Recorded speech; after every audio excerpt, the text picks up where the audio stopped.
Voici un modèle de la Terre plane qui se trouve donc dans un cosmos œuf. Alors c'est peut-être pour cela que peut-être certains disent que le Coran, que le monde est un œuf. Car si on comprend que la Terre n'est pas un disque plat circulaire, mais qu'il est donc sur plusieurs étages. Et le modèle de la Terre plate qu'on vous présente tout le temps, il n'est pas évident de comprendre ce qu'il y a en dessous de la Terre plane.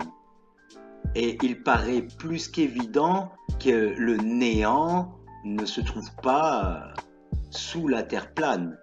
Donc on a parlé de monde souterrain et nous avons parlé aussi des terres au-delà du pôle sud, considérant que le pôle sud fait le pourtour du monde connu, de notre monde. Et tout cela donc serait imbriqué dans un œuf cosmique qui serait donc deux dômes, le dôme d'en haut et le dôme d'en bas.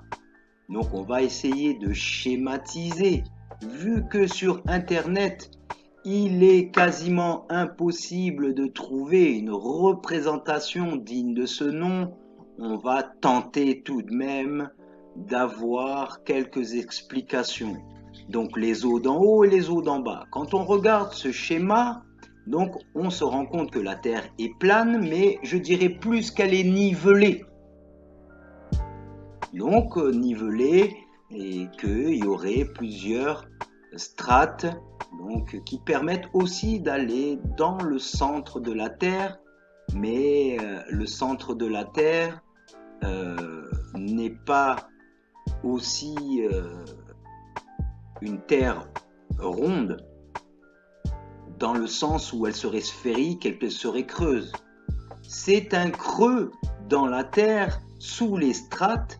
Donc nous avions aussi vu dans les vidéos précédentes que de très grandes cavités existent sous les strates de la Terre et qu'il y aurait même un océan qui renfermerait plus que toutes les eaux des océans à la surface. Alors sur ce modèle, on voit qu'il y a notre monde qui serait celui qui est sur le niveau le plus haut et qu'au centre, au pôle Nord, il y aurait donc une montagne.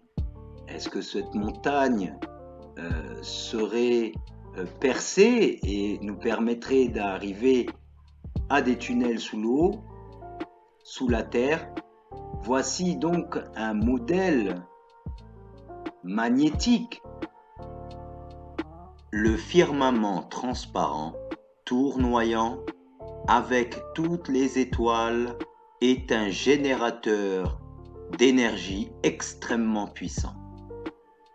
Quelques points qui doivent retenir notre attention. La turbine rotative, le pôle magnétique, le générateur, la boule de plasma de Tesla et l'eau salée. Le dôme du firmament, tournoyant avec les étoiles, fonctionne comme une turbine. Cette rotation, en accord avec les lois de la physique, transforme le centre de la Terre en un pôle magnétique qui garde le Soleil et la Lune de façon à ce que leur trajectoire soit sans discontinu. La boussole pointe toujours le pôle magnétique. Les deux étapes que nous venons de mentionner, créer un générateur que nous pouvons prouver avec l'explosion de la lumière des aurores boréales. Ce générateur, énorme explosion d'énergie, garde les deux lumières de la Lune et du Soleil brillantes sans interruption, comme nous le verrons dans l'exemple de la boule de plasma de Tesla.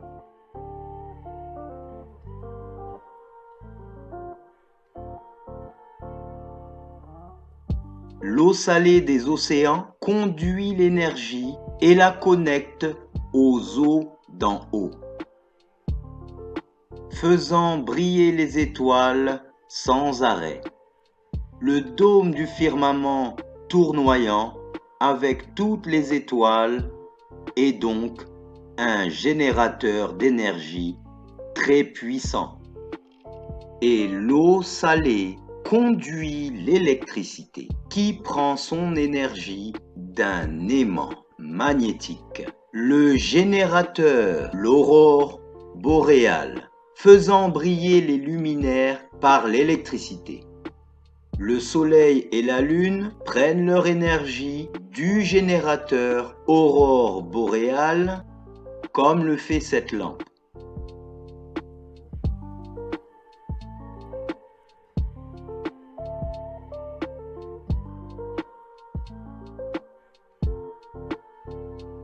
Aurore boréale, le générateur d'énergie au centre du pôle magnétique, et donc sont alimentés par une énergie qu'on pourrait qualifier de prana, des terres, ainsi que les étoiles du firmament.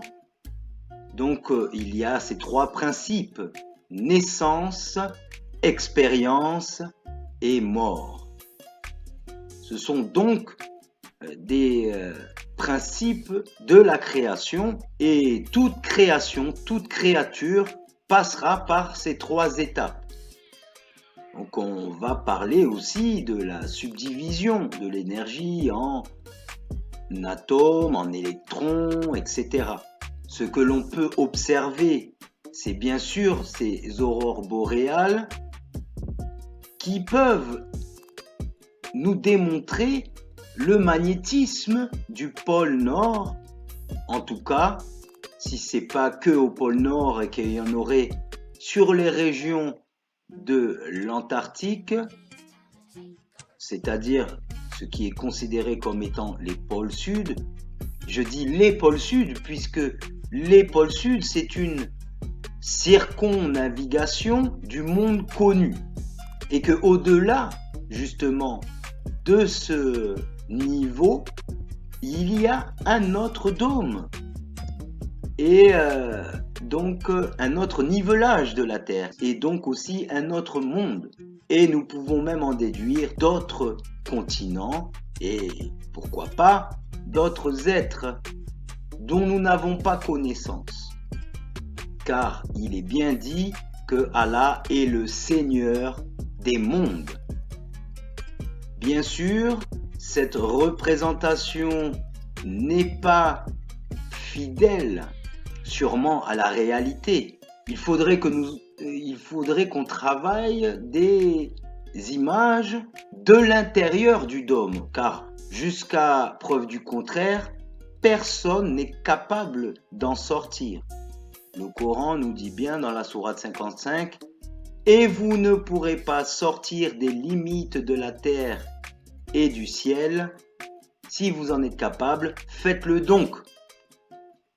Mais il paraît bien évident que déjà le simple fait de représenter notre monde de l'extérieur, alors que a priori personne ne pourrait le percevoir de l'extérieur, on peut s'imaginer que la réflexion de la lumière sur le dôme du dessus, je dis bien le dôme du dessus parce que là sur cette représentation on ne voit pas le dôme du dessous. S'il existe des mondes engloutis ou des mondes souterrains, eux aussi ont une limite qu'ils ne peuvent franchir. Le magnétisme de la Terre, eh bien je dirais même l'électromagnétisme, évince le concept de gravité, vu que la gravité ne peut être que mesurée, calculée, observée, mais sûrement pas expliquée. Si quelqu'un trouve l'explication de la gravité, ce sera immanquablement une explication qui aura pour base l'électromagnétisme. Alors, je parle de ça parce qu'il y a dans les anciennes civilisations des véhicules dit antigravité, avec la technique du vril, qui sont des véhicules qui permettent de voler, de planer, et qui ont une capacité de fendre l'air d'une manière que les avions d'aujourd'hui ne peuvent le faire. Alors quand on observe, par exemple, les petites étincelles sur le doigt, la petite brûlure qu'on voit, on se rend compte que l'électricité se propage dans l'air. Comme nous l'avons dit, l'eau salée des océans est conductrice d'électricité.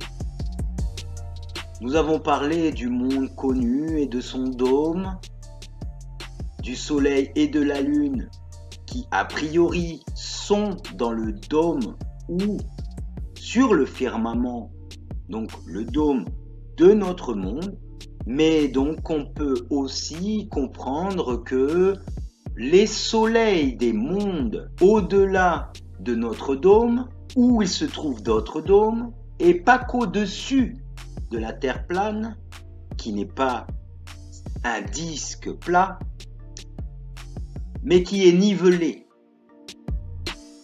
Et donc, l'électromagnétisme des aurores boréales, je ne suis pas sûr qu'il y en ait sur les bords du monde, mais il est possible, car le dôme est électromagnétique.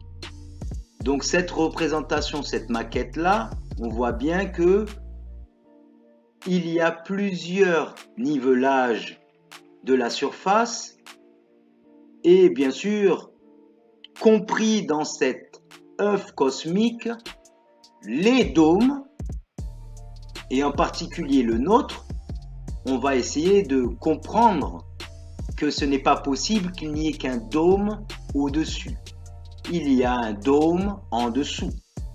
Donc il y a des limites infranchissables sur une sphère ou tout du moins une forme ovoïdale, et c'est peut-être pour ça qu'on essaie de nous fourguer l'arnaque de la Terre sphérique.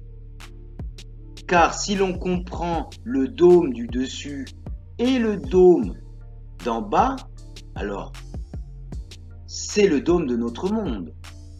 Mais les dômes des mondes au-delà de notre dôme ont leur propre dôme et donc ont leur firmament aussi.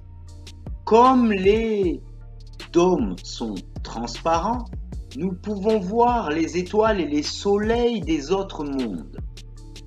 Ce qui fait que nous pouvons considérer que Mercure, Vénus, Jupiter, Uranus, etc.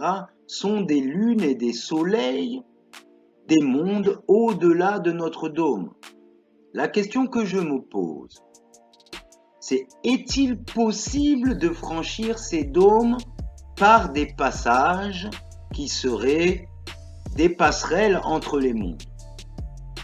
Je m'interroge sur le monde d'en dessous, sous les strates de la Terre, et même bien sous les océans. N'y a-t-il pas des cavités qui sont si immenses que on pourrait même imaginer qu'elles renferment des civilisations? Nous avons bien des légendes issues de multiples cultures qui en parlent. Le soleil et la lune, l'aurore boréale, voici les réflexions qui vont être développées dans les futures vidéos. Assalamu alaikum wa rahmatullahi wa barakatuh.